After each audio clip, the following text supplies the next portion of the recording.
Hi and welcome to Maths class. Today we're going to look at applications of trigonometry, and the particular application we're looking at are angles of elevation and depression. Now I'm looking at a picture there which is a little homemade ramp from our backyard because we're all in isolation here, so we're trying to make our fun at home where we can.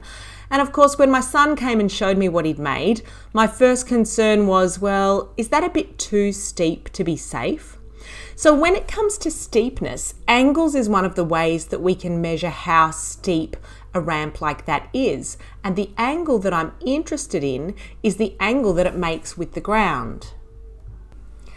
So what I did was I went out with my measuring tape and I measured the height at the very highest point, and I measured the width of the base of that triangle, and then I've just drawn in there the angle that I'm looking for. Now we all know at this point that I can use tan in order to calculate that angle, so I'm going to do that. But before I do that, I want to point something out to you about this diagram. What I want to know is the angle that the ramp makes with the ground. Now if that angle is quite small, then it's not a very steep ramp. If the angle is very big, then that's going to be a really steep ramp. So I don't want the angle to be too big. But the thing that I really want to highlight for you here is that there's two different ways I can look at that graph, at that triangle, and at the angle. I can measure the angle against the ground, or I can measure the top against the horizontal line. And I'm going to show you this in a different diagram in a minute. But the most important thing I want you to just notice is that the angle I'm measuring is against the horizontal line, which in this case is the ground. So what you can see there is a diagram of the same skate ramp. And there you can see that the height of it was 26 centimeters and that the width of that base was 76. So in order to calculate that angle, what I'm going to do first, of course, is label my triangle. Now, my hypotenuse is the longest side, and I'm not using that at all. This side here is opposite the angle theta, and if I draw my pen up and down, I can see I'm not touching theta again at all, so that's opposite. And this one here touches the angle theta, so that makes it the adjacent. So I'm using opposite and adjacent, which means I'm going to use tan theta, which is opposite over adjacent. So let's put my numbers in. Tan theta equals 26. Oops, I've labeled that wrong. That was 78 actually, not 76.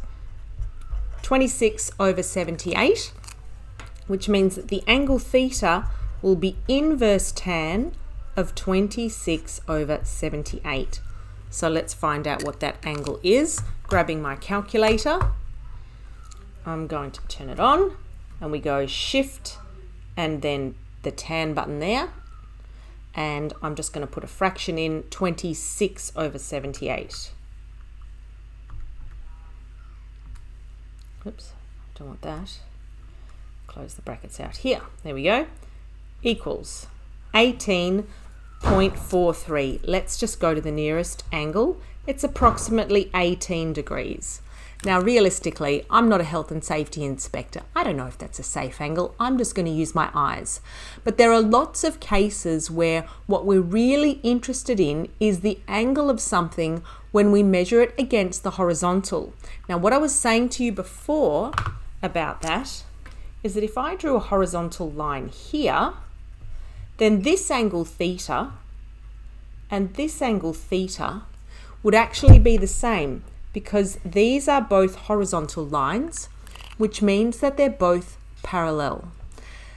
I'm going to talk about that a little bit more in a minute. So what I'm showing you here is an introduction to angles of elevation and depression.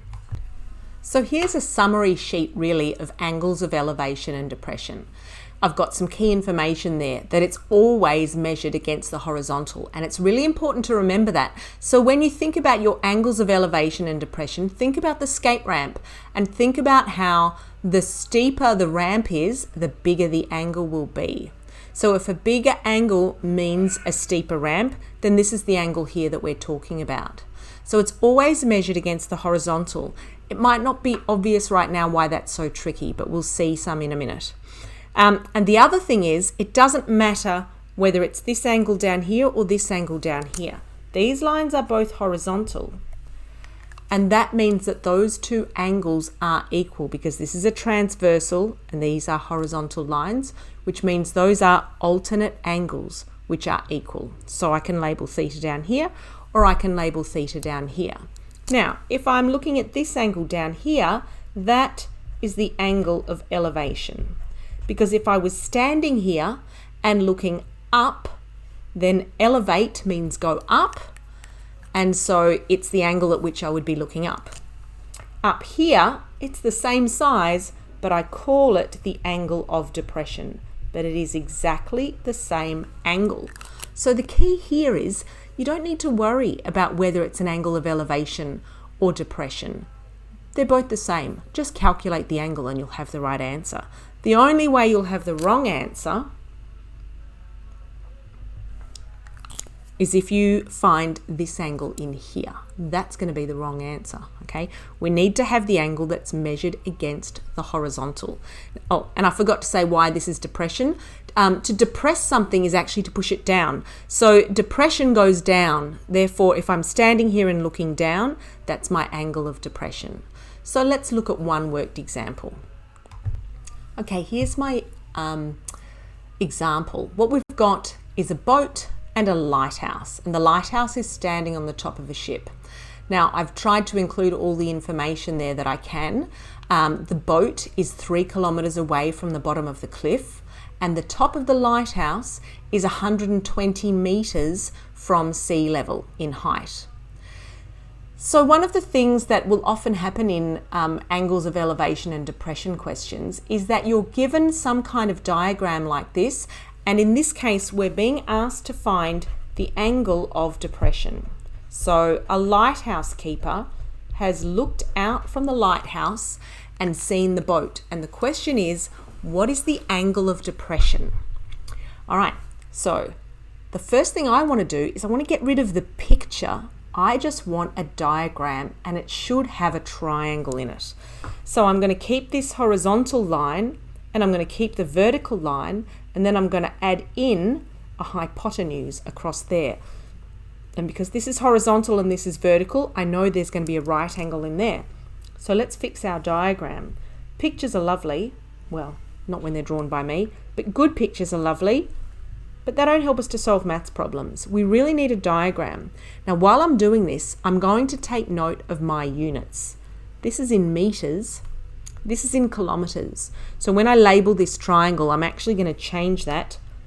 3 kilometers is the same as 3,000 meters. Now, it doesn't matter if I choose meters or kilometers as long as both sides are in the same units. So now this is 120 meters. Clearly this diagram is not to scale. Doesn't matter, it's a diagram. And I'm going to mark in. Now, actually before I do that, let's think. I need to measure the angle of depression, which I've told you is always measured from the horizontal. So there's two ways of doing this. One is I want the angle of depression from the lighthouse keeper looking down at the boat.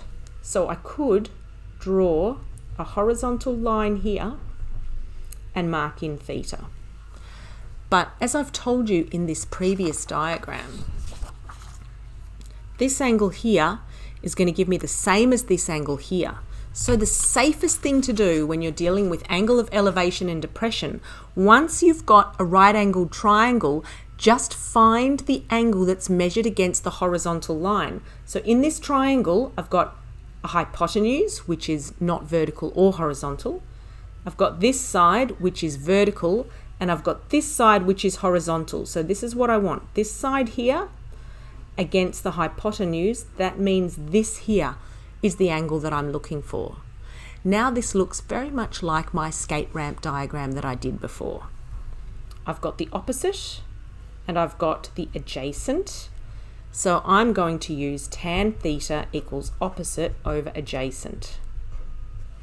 So tan theta is going to be 120 over 3,000. It's going to be a pretty small angle, I'm guessing, which means theta equals inverse tan of 120 over 3,000. grab our calculators.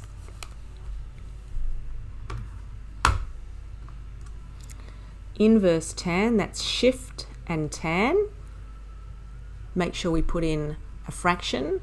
120 over 3,000. I could simplify that fraction, but I might make a mistake, and I don't need to. The calculator will do it. I just need the right answer. And we get, ooh, that's a pretty small angle, 2.29. Let's go to 2 decimal places, 2.29 degrees. Now, I'm not surprised that it's a small angle because the height of the lighthouse is actually really quite small compared to the distance of the boat. So the answer is that the lighthouse keeper in his lighthouse, who looks down and sees the boat in the distance, looks down at an angle of depression of 2.29 degrees. Remember, always measure the angle of depression or elevation against the horizontal, and then you'll know you've got the right angle. It doesn't matter whether you use this one or this one, they're the same. And see how they make this lovely Z shape to remind us? The most common error I see are people grabbing this angle here because they want to measure from the lighthouse keeper, and that's the only angle that seems to match up with the lighthouse keeper. No, it needs to be against the horizontal, and that's this angle here. All right, that's it for angles of elevation and depression.